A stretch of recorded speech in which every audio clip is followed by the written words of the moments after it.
નગરપાલિકા દ્વારા બે રીતે પાણી પૂરું પાડવામાં આવે છે. એક નર્મદા દ્વારા જે પાણી આવે છે અને એ સાથે જરૂર પડીએ બોરનું પાણી પણ વપરાશમાં લેવામાં આવે છે. અત્યારે નર્મદાનો જથ્થો લગભગ 37 થી 38 MLD જેવો ટોટલ આવતો હોય છે.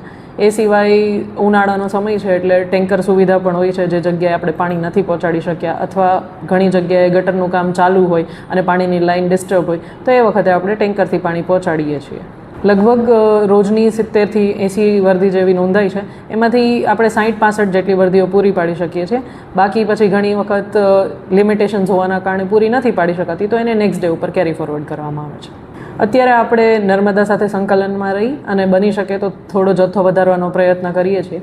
એ સિવાય આપણે નવા બોર રિએક્ટિવેટ કરવાનો પણ પ્રક્રિયા હાથ ધરેલ છે. ઘણી વખત એવું થતું હોય છે, અત્યારે ઉનાળામાં સપ્લાય ડિસ્ટર્બન્સ થયો હોય જો નર્મદાનો તો ઘણી વખત 3 દિવસની જગ્યાએ 4 દિવસે સપ્લાય થતો હોય છે. પણ જે જગ્યાએથી આવી ફરિયાદો આવે ત્યાં આપણે તાત્કાલિક ધોરણે ટેન્કર પહોંચાડીને પાણીની સુવિધા પૂરી પાડીએ છીએ.